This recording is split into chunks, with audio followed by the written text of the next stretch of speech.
Okay, in this bonus lesson, we're going to go ahead and add the arms to Squash here and really complete his poses. So we're starting exactly where we left off in the previous lesson, and the first thing we want to do is get these arms turned on, and this is exactly how you'll get your arms turned on also for stretch if you decide to add arms into your jump animation for your homework. So first thing we'll do is just unlock the two hand controllers and turn those back on. Then we'll select the hand controllers and just click back on the visibility of the arms. Simple as that. Okay, so now we're ready to add these, and luckily we already have kind of our rough timing going here, and all we have to do is kind of match each pose, work with the arms with each pose. So this really shouldn't be so difficult. I'm going to select those two layers, and I'm going to hit the U key, that old trick there, to open those attributes. And you can see how very quickly we are using up screen real estate here, and we haven't gotten to our humanoids yet. So we're still working pretty simple, but we're already using a lot of vertical real estate here. So just a note why I had you guys rearrange your screen this way. So let's go ahead and step through the poses with the first one here. The arms are going to stay the same. We're basically going to do the same procedure. Here we are in the squash position, and let's go ahead and just pull these arms out a little bit. Now this is a good start, but if you think about the idea of this kind of position, this kind of crouching, compressed, squashing position, and again, if you get up and act it out or look at the reference, you'll see that you're going to want to bring your shoulders up. Now probably what would happen sort of a little more naturally with a full human person is that you would lower your head down. Well, Squash here has no distinction between his body and his head. So the only real way we can get that feeling of kind of shoulders up, head down is by lifting his shoulders. And that's partly why we included a shoulder position control for these characters. So I'm going to raise his shoulder up in Y here a little bit, and then kind of reposition the hand so we get a nice kind of elbow, kind of a kimbo kind of a feeling here. And again, we're thinking about the silhouette. We're thinking about the silhouette of this pose. Now with the hands here, it's already curled under pretty good just naturally the way this is positioned, but I'm going to maybe curl it just a little bit more. Okay, so the next thing I'm going to do is just give him a sense of having a closed fist. So I'm going to rotate the fingers kind of closed like this a little bit, and then I'm going to tuck the thumb in as well, so we almost get kind of just a little ball for the fist there. That looks pretty nice. And now we're going to do kind of the same thing on the other side. Now we want him basically to be doing roughly the same thing on the other side, but we want to make sure we don't get anything too symmetrical. So I'm going to oops, I grabbed his eyes by accident there. So I'm going to move his hand up and out, and you can see that one of the first things we have to do is reverse our IK orientation. So I'm going to come right down here to IK orientation and reverse that. And then again, here not only do we need to move the shoulder up, but we might need to move it out a little bit. Let's see what happens when we just move that shoulder up. Okay, that looks pretty good. Now that's really high. That's quite a bit higher than I am over here, but that looks really good. So I think I might instead match it on the other side rather than go the other direction. So let's go ahead and do that. I'm going to raise his shoulder up a little bit more over here and pull that hand up just a little bit more, and I can see that that's strengthening my pose here, making it just a little bit stronger and a little more extreme. Okay, now here's an issue with this puppet that we have to kind of address, which is his hand is actually backwards here. Really, it should be flipped now with the thumb on the underside. But this puppet doesn't have that capability. Some rigs will allow you to have select different hands and that kind of thing. In this case, we don't have that option. So what I'm going to do is I'm just going to kind of cheat and hide this a little, and I'm going to use the kind of fist shape we made here that's pretty indistinct. And we're just going to kind of curl this in a little, and we're just going to kind of fake this closed fist look. And now nobody can really tell what side the thumb's on. And we just may have to do a little careful in-betweening to make sure that stays hidden. But that's the kind of trickery that that you can get away with 2D character animation that maybe is a little more difficult and also not so necessary with 3D character animation. Okay, now this is giving us a good silhouette here. And I'm going to kind of raise this arm a little higher and maybe this one is a little lower, just to give me a little bit of asymmetry. And again, that's going to strengthen that pose just a little bit more. Okay, that's looking good. All right, so let's move forward here and do the next pose. And you can see, by the way, that we've pretty much used every attribute in order to make this pose. So I can pretty much right away back up and pick up my first neutral pose here. Okay, now here he goes stretching upwards, and we can leave the little fists here. What I'm going to do is I'm just going to bring these up until they begin to bend. Oh, and we want to drop the shoulder now. Let's bring the shoulder back to 0.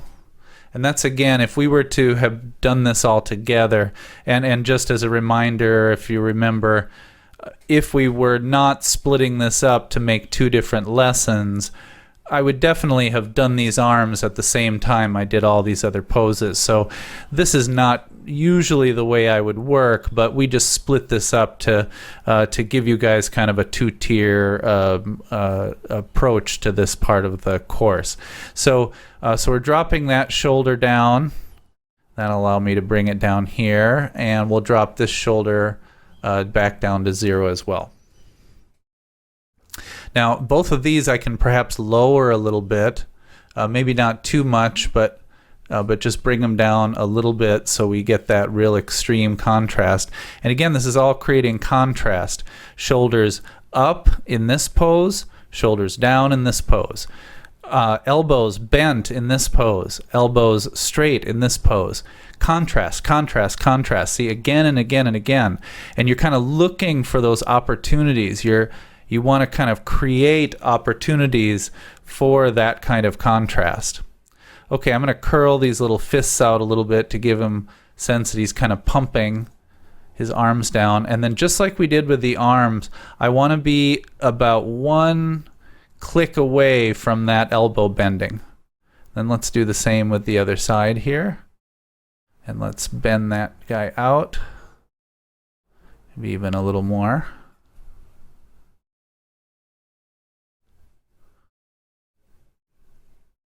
And just using our nudge keys there, we get that just on the verge of elbow snapping, elbow bending position there. Great. And now let's once again look at how our collection of contrasts, we could say, is now building up. So we've got these bent knees going from bent to straight. We've got the body going from squashed to stretched. We've got the arms going from bent to straight. And look at how that arm movement really adds a big energy push to that push upward. All right, that's working great. Okay. Now moving on to the next pose. All right, we obviously didn't bring these up when we were doing this. Now, once again, let's reset the neutrals of these arms now that we're floating up in the air. Because in a sense, now that he's floating on the air, there aren't big, heavy, fast, strong forces at work. So he's sort of floating. So I want his hands to relax, his shoulders to relax. He's basically going to kind of return to normal. So this is a really good opportunity here with the hands to cut and paste. And I can pull it right from here to copy and paste our neutral. Oops, except for position. Except I don't want position. But I want the neutrals from all the others. So I'm going to copy all the neutral keyframes except the position and throw that on there so we have kind of normal arms. And then Now I can go ahead and give him a kind of sort of a relaxed, floating kind of pose. And once again, I'm looking for opportunities here for asymmetry.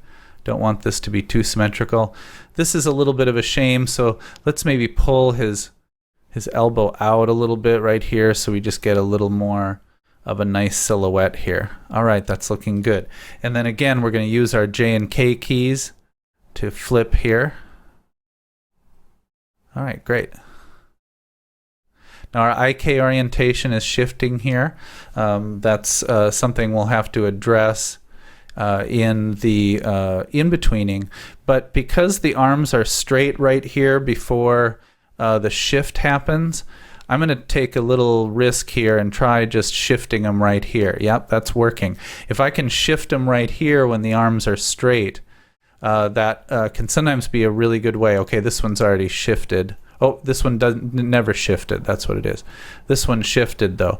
So we're still gonna have to address that in the in-betweening potentially, but it's working well, and I think having it switch in the stretched position is the way to go generally for this kind of movement. Okay, so up he goes in the air. Now we're coming back down. Now this is almost what we want, because we do want the arms to drag behind.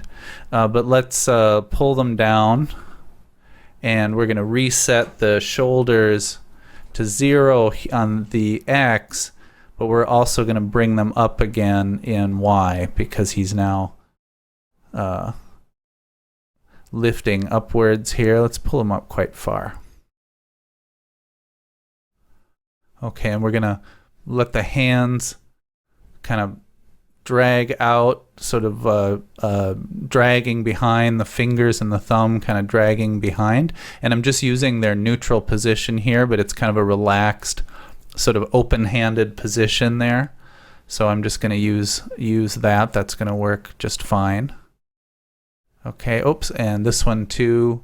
We want to bring that shoulder up nice and high. Can go pretty high with this without it looking too weird. Oops, I should go higher. Maybe still. Oh, no, that's probably about high enough for that. Okay, and again, let's be about 1 click away from that elbow bending to help with our in-betweening. Oops, this one was quite a few clicks away.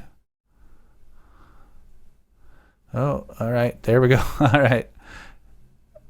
There we are. Great. Okay. So again, we don't want to stretch these unless we're doing it very consciously and with a plan in mind for getting in and out of that easily. And that's definitely something that's a more advanced technique. We're going to be keeping things simple for this class. Okay, now once again, let's look at the contrast, the collection of contrast. Shoulders down here, shoulders up here, arms crooked here, arms straight here.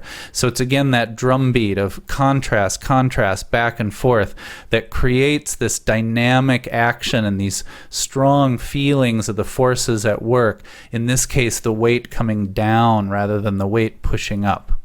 Okay, that's looking really nice. And then we return to our squash position here. And once again, if we want to, we can start with the original squash arms. This is not a bad way to go. And then just kind of modify them a little bit. And one of the things I want to do here is I want to try to make this final pose even more different than the other one, and also kind of create this sort of fun, slightly heroic kind of landing here. So I'm going to reverse the IK orientation again.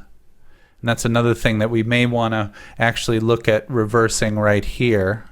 So I'm going to pop that off here. And notice, because the arm is straight and this was rigged carefully and correctly, when I pop this off, I don't get any shift in the movement of that arm.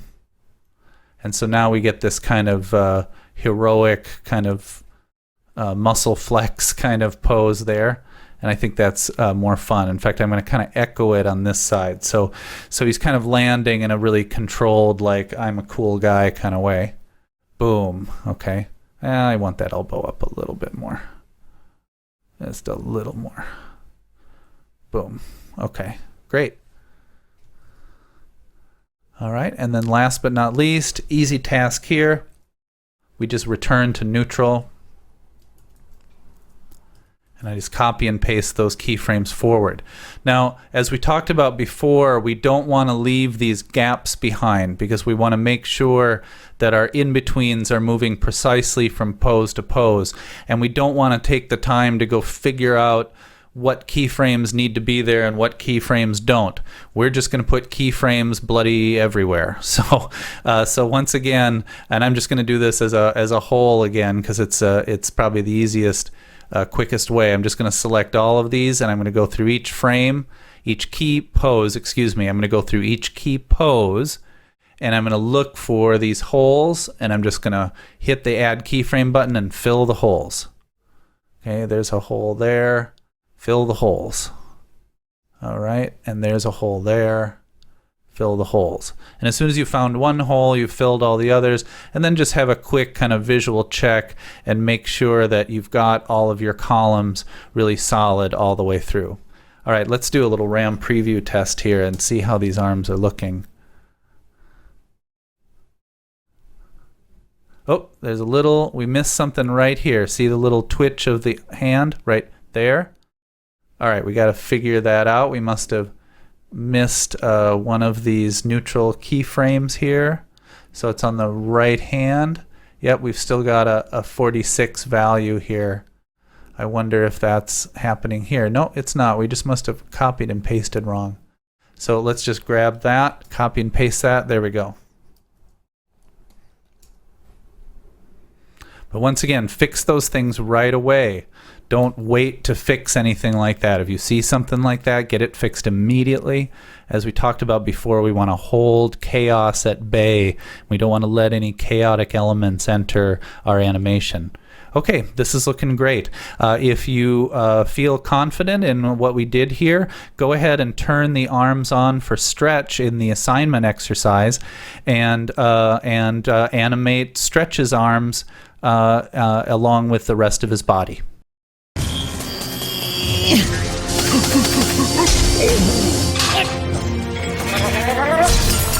Yeah.